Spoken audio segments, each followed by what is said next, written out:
Welcome back to Stutter Chats. I am your co-host Matthew, and today, as you can see, we have our co-host Brandon, and we're excited to be joined by someone truly inspiring. Her name is Dr. Saundra Russell-Smith. She's a lifelong teacher, a strong voice for the people who stutter, and now she also has written a book where we're gonna get into it. But Sandra, I appreciate taking your time today. Started off. Can you please tell us a little about yourself and your story? Sure. First, I want to thank you all for having me on today. This has been a fortuitous meeting. That I'm just happy to be on this journey with you both at this point. My name is Dr. Saundra Russell-Smith. I'm a lifelong educator, principal, teacher, district administrator, and proud person who stutters. And I just kind of made this switch to being a covert stutterer to being an overt stutterer in 2018 when I went to my very first National Stuttering Association conference. It was life changing. And so I owe the bulk of the success of the book, of me being invited to be on a podcast, and me being a loud and proud advocate for the stuttering community, to that one visit, that 1 day visit to the NSA. Awesome, awesome. I'm very excited to have you on. Um, I have yet to go into an NSA. I am planning on going this year in Denver, so See hopefully we you can there. meet. Hopefully we can meet and connect. So yeah, we're both excited to have you here today. Thank you. Thank you. Very. Um, yeah, I'm smiling right now because representation, representation. It matters. It matters. Yes, Yes. it does. Got a question for you. How did you go from attending your first NSA conference to leading a workshop and then giving a keynote? Because those are big steps. You say you went from overt to then necessarily leading necessarily, and then giving a keynote. Those are monumental steps. Like, how did you take those steps?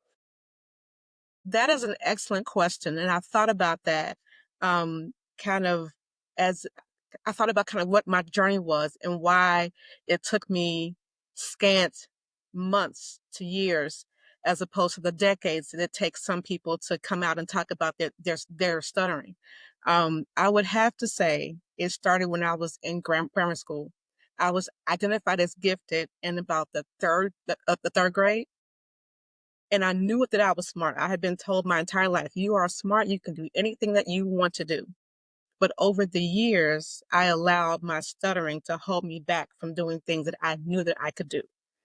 Once I embraced my stutter, once I did not let that hold me back, I was doing those things that my third grade teachers told me that I could do.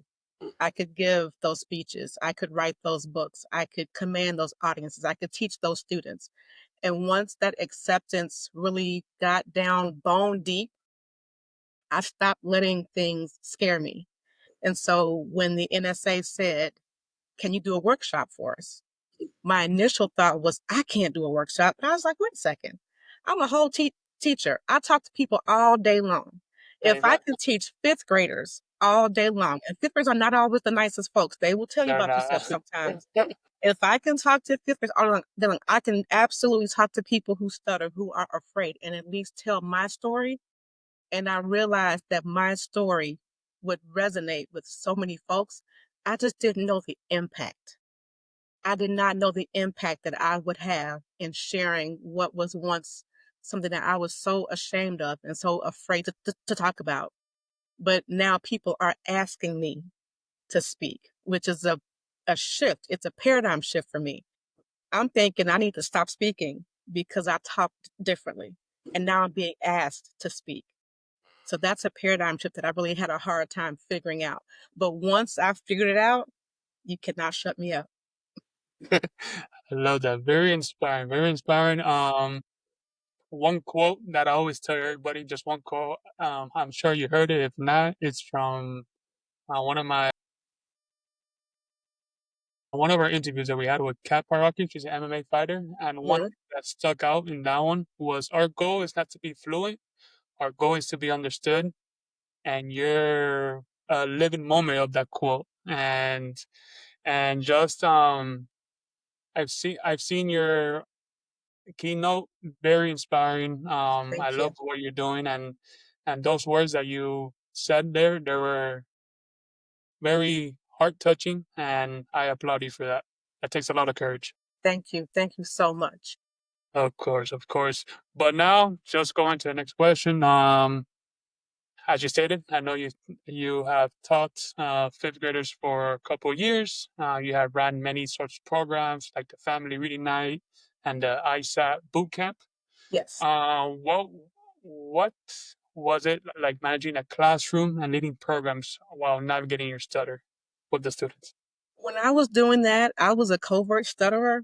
So I never talked about the fact that I speak differently than most people do. I think in the beginning I may have told my students, but I told them so quickly they didn't really have a chance to ask me questions about it. And I'm glad because the I didn't have the the words to say. I didn't know how to say, I'm a person who stutters. That was not the language that I was given quite yet. So I was just able to say, yeah, I stutter and kind of keep it moving. And nobody really asked me questions. And I like that quote that you talked about in one of your earlier chats. Nobody cares about your stutter except for you. Yep. Once I was able to teach and engage my students, and once I was able to engage my teachers and engage my families, I don't know that they paid more attention to my stutter or paid more attention to what I was talking about and how I was delivering it and the passion with which I gave everything that I did. I like to think that they connected with that part and not so much about how I said it. Beautiful. I like that quote. I'm definitely just down just to reemphasize it to myself. Nobody cares about your study except you. I got two questions because I used to present at schools as well for about Mhm. 5 years uh, with the police department. Did you ever run into any students that stuttered when you taught? Very few, Okay. very few. Especially in the lower grades. I had a couple of students, but once I moved to the high school, by that time, pardon me, by the time I got to working at the high school, I was so eager to talk to people who stuttered. I used to seek out the SLPs in the building and introduce myself Okay. and say, I'm a person who stutters. If you have any students who stutter, I would love to speak with them. So I made sure to introduce myself to those students who stutter. And for the most part, their reactions were pretty funny because they were like, "Wait a minute, you're an adult and you stutter and you want to talk about it?" Like that was weird for me. I'm thinking they would like to engage and talk, but most of it was like, "Wow, she's stuttering out loud a lot. Is that normal?" So I was hoping that I could be a role model for those kids, and it was all boys, by the way. Wow. There are very few girls Wow. who stutter. Wow. And the boys who do stutter don't want to talk about stuttering. They don't. They want And to be cool. so for me to be a female talking to them about my stutter, they were kind of like, I'm not sure, but you're kind of talking like me, you sound like me. So I'll listen to you, but I'm not sure how to engage with you.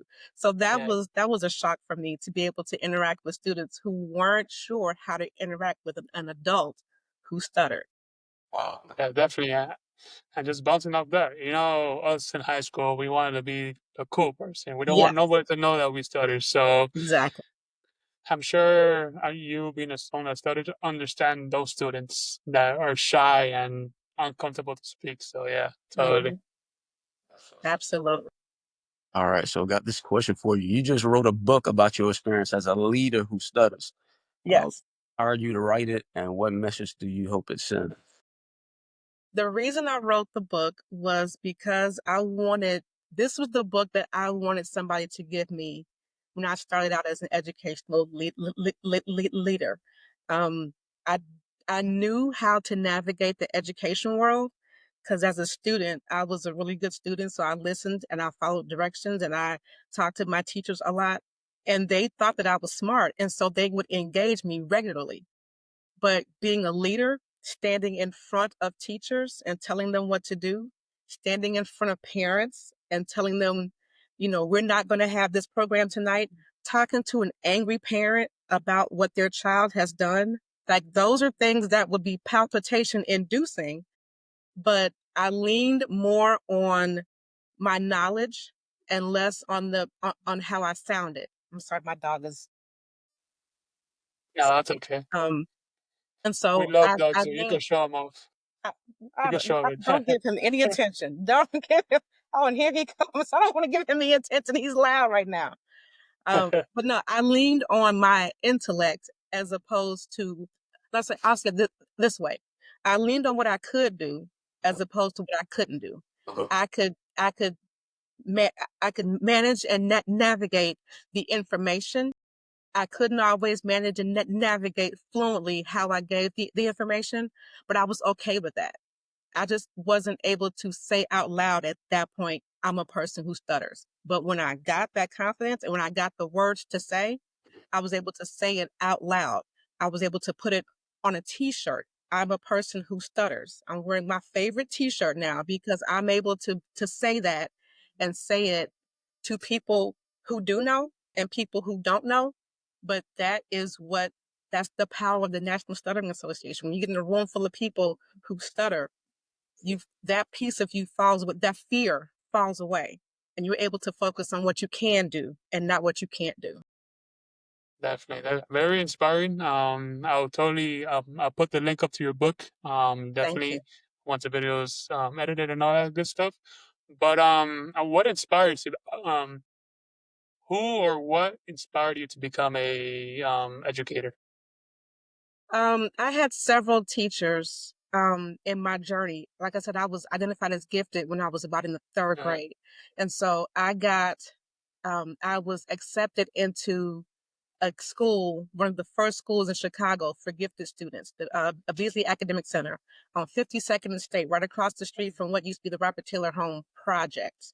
And so being a Black girl in the city, I'm sorry, so being a Black girl in the city who stutters, mhm. who is then put into this school where she is told that she is smart, that she's amazing, and that she can do anything that she puts her mind to. That's life changing. And so to be able to take that foundation and then go forth into high school. I went to a high school for gifted students as well. Limblom, at the time it was called Limblom Technical High School. Now it's Okay. called Limblom Math and Science Academy. But again, I got the message that I'm smart. I can do anything I want to do, and you just have to go for it. And at that point, my stutter was still moderate, mild to moderate, but it wasn't. Again, it wasn't the thing that held me back. I was the thing that held me back. Like you said, nobody cares about the stutter Yeah, except for you. I didn't get that message into me. I thought everyone was like, "Oh my gosh, she stutters. She talks funny. Why? That was me in my own head. Nobody else was saying that." definitely, definitely, yeah. Just having at a young age, I feel like it's important for us to have some sort of role model. It doesn't need to be someone that who stutters. I just feel it needs to be someone that does believe in us and someone that understands somewhat what stuttering is. Because I feel at a younger age for us, um, I feel like stuttering was not the norm, and it's still not the norm. But at least more people now understand what it is, and that's the goal for this podcast. The podcast is to advocate for this, and just to. But back in the day, who would have thought we would be doing a podcast right now? Who would have thought um Dr. Sandra Russell-Smith will be a teacher, educator? Who would have thought? Exactly. And that's why I have this platform with my friend Brandon, who I've known for the past 6 years, and this is a goal of both of us, just to advocate for one another and just spread out. And just one question that I didn't put there. I usually ask everybody, what is that one question? What is that one word we all get stuck? What is that one word that you all get What is that one word that you get stuck in the most? I don't have a one word. I get stuck on No. them all. It just depends. I mean, sometimes I don't think I've gotten stuck on my name, but maybe not yet. It just kind of depends on the day. I mean, I'm very conscious now of how I'm speaking, but some days when I'm kind of just there, I stutter on a bunch of different words. It kind of just depends on which way the wind blows. Yeah, that's what's up. Mine's is right now the number 7. I say, Lord, all numbers completion. That's okay. That is a sign. If 7 is your number, is the number of completion, that is your sign. All right, so That be I got questions for you. yes. If you definitely mentioned, and this is representation, as a African American woman, coming up in your household, what was that like with the stutter? Because, like I said, my mom, my dad, African American, and sometimes they don't know. What was that like for you? Happened to be very blessed with a grandmother who stuttered. Now, my grandmother was born in 1925, so Me too. they didn't say, yes, see, representation matters, right? Yes, yes. But in 1925 in Missouri, they did not tell little black girls who talked funny that they stuttered. They just said she talked fast and funny. And so that was her experience growing up. And so when I came along and I started talking like her, I thought that was normal because that's how my grandmother talks. And I love my grandmother. So if I talk like her, I must be amazing because she is just as amazing. It wasn't until I got to school, to third grade, when they put me in speech therapy. I was like, whoa, why am I here? There's nothing wrong with how I talk. My grandmother talks like that, and she loves me. So that must be that must be a good thing. Well, knowing in my family, my grandmother's brother stutters, and 3 of his 6 children stutter. So I grew up with family members who stuttered. That was just the norm. My mother stuttered a little bit when she was younger, but she kind of grew out of it, but I didn't. And so I didn't know that stuttering was supposed to be something that was bad because the person I loved the most in the world talked like me. And so I thought that was normal. And it wasn't until I got to school and was like, oh, I'm the only one who talks like this. And then in third grade, Robert Record. Now, I have to tell you the story behind this because this is important. Okay. I went to school in the 80s, right before rapping and mixing kind of was, Okay. kind of starting out. So we're sitting in a third grade classroom. I was called on to read, which was most kids who stutters nightmares. Yeah. And I'm reading, and Robert Record shouts out, "You sound like a mix master." So 8-year-old Sandra is like, oh my God, I'm a mix master. So after that, I stopped. I stopped talking. I stopped raising my hand. I stopped speaking up in class because all of a sudden I was a mix master. And for kids who are bullied because of their speech, I don't know that people know the impact of that. Um, Hmm. it is life changing. When you stop speaking, you give away your power and you don't allow yourself to have that space and you don't allow your classmates to hear how you speak and to understand that there's nothing wrong with your speech. You just talk a little differently. Hmm. So I hate that that was taken away from me, but I also understood that in the 80s, it wasn't okay to speak differently. So that was a turning point for me when I just kind of shut down. All right. Hmm. Oh, man, That's listen, tough. we may have to do a part 2, but I got to get to this question that's on. Yeah. Yes. Um, I want to shout out all the grandmas though. Yes. They're Yes. Yes. She's no the longer best. with us, but she was an amazing human being. Amazing one. Definitely, man. Most definitely. All right. What's one piece of advice that you would give to someone who stutters, whether that's the young Sandra or whether that's the Sandra right now? Because you're at different stages. That Sandra in third grade that was called mixed master, or the Sandra that's right now. that's like saying, "Hey, I've been at this thing for a while," then it's still a challenge. You know what I mean? Mhm. What's a piece of advice for them, I guess? I would love to say something flowery and education worthy and doctoral worthy and all this other stuff. My advice is just to speak.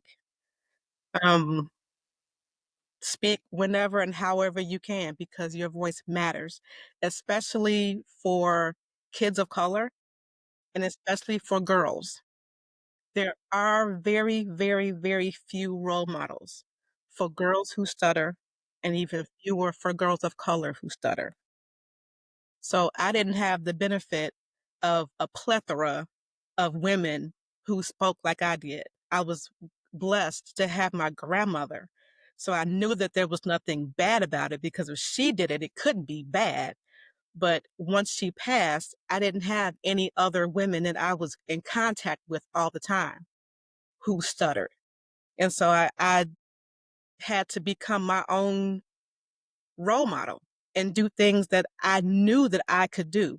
I knew that I could get a second master's. I knew that I could get that doctorate. I knew that I could write that book, give that keynote, give this wonderful interview with you two lovely gentlemen.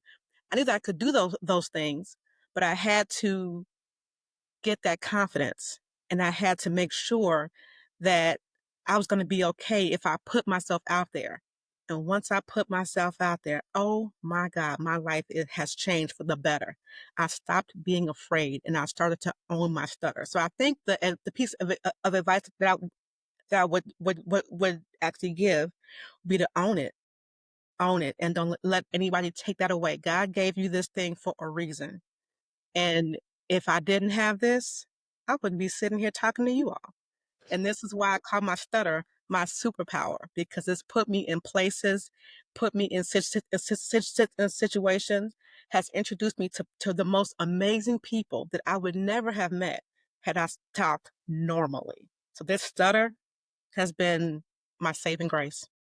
Reason, just as you said, even within the Bible, yeah, I got to go to saying necessarily your gift will make room for you, and just within that, it's just clicking because sometimes, like you say, superpower, and we like, man, is this is a gift or is this a curse at times? Da da da. But in a Mhm. way, necessarily perspective, like your gift will make room for you, and Yes. it's understanding that, you know what I mean. So, man, I definitely appreciate you. You know what I mean? And I appreciate That, you as well. Thank you. that was awesome. I got goosebumps. I got goosebumps when you saying that. That was powerful. That was, I, if I wasn't on camera, I'll be emotional right now. But that was some Own your great. That emotions, was good. baby. Own your emotions. We are all human and Yeah. all of us have feelings. Acknowledge those feelings, whether they're coming out just, just because this stuttering thing is powerful. It's It powerful in is. so many different ways. And when you hear people who sound like you sound, Yep. we don't get that every day. We don't get We that don't. all the time, especially in a space where it's talked about so positively as it is here. We don't get that. So I feel like when I hear people who stutter, I'm like, these are my people. And sometimes you have to go places to get fed.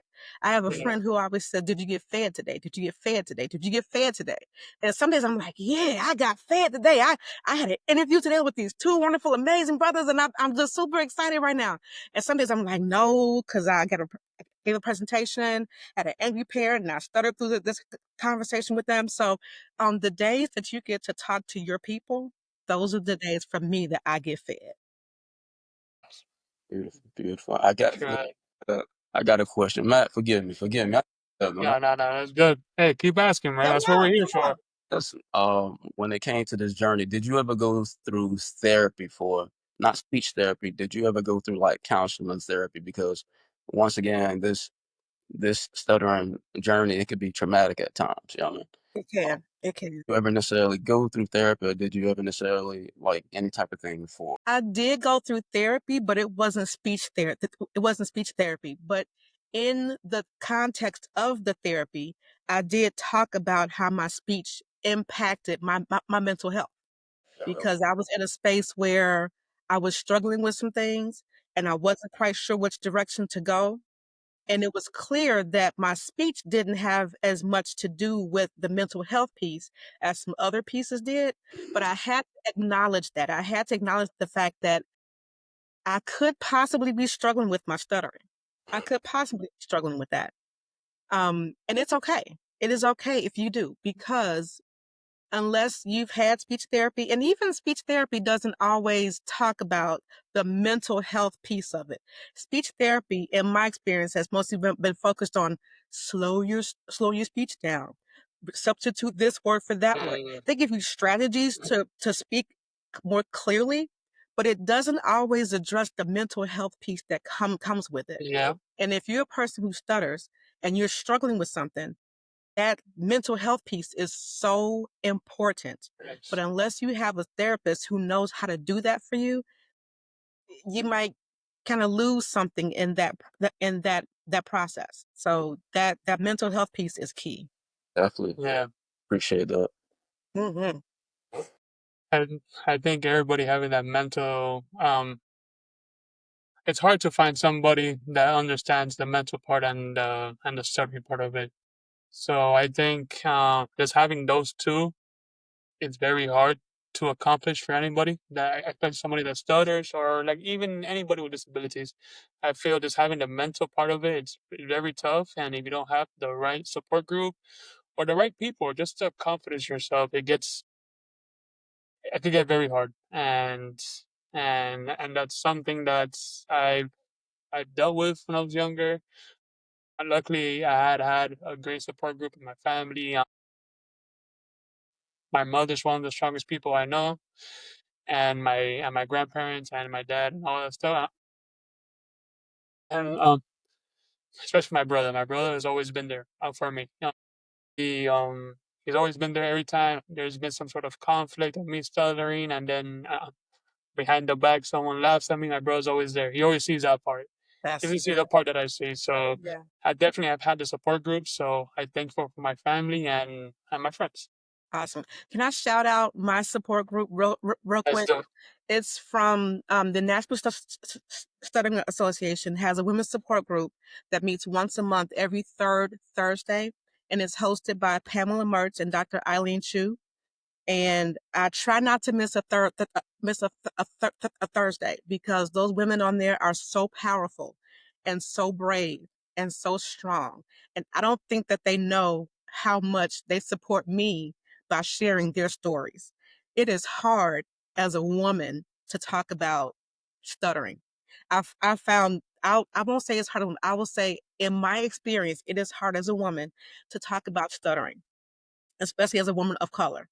So to see women of color stutter on camera, that is a feeling that you can't get anywhere else, because you know they get it. So when we're talking about, well, this week this happened and last week this happened, we're all like, girl, that happened to me too. And to have that sense of community, you can't buy that. You cannot buy that. But being in community and listening to people's stories and having somebody say, girl, that happened to me too. Oh, I'm sorry that happened to you. That happened to me. Did this happen to you? It happened to me. It happened to me too. We are creatures of connect. We are dying for Mhm. connection. And to be able to have that connection is so key. So I'm grateful for those two women who have embraced me and their community and have allowed me to be able to speak for myself. There you go. Excellent. I got to get your information off camera if you don't mind. Absolutely. Absolutely. Perfect, perfect. Um, just to wrap this up, um, I just want to give you the thanks. I appreciate you taking your time. I appreciate you reaching out and sharing your story. I know your story is very important, and uh, and I know that um, once this episode is released, it will inspire many. And I give you props. I give you props for who you have become, and I just want to give you uh, um um we just wanted to give you a platform so you can speak your story. And I thank you guys for having this platform. This was a platform I needed 25 years ago. And I'm so glad that now we'll have people who are able to pull this up and watch this and be part of your community. You are changing lives with every word that you speak. And I'm so grateful and so honored that you all gave me the space to be able to share my voice. So thank you. Thank you. Thank you. Absolutely.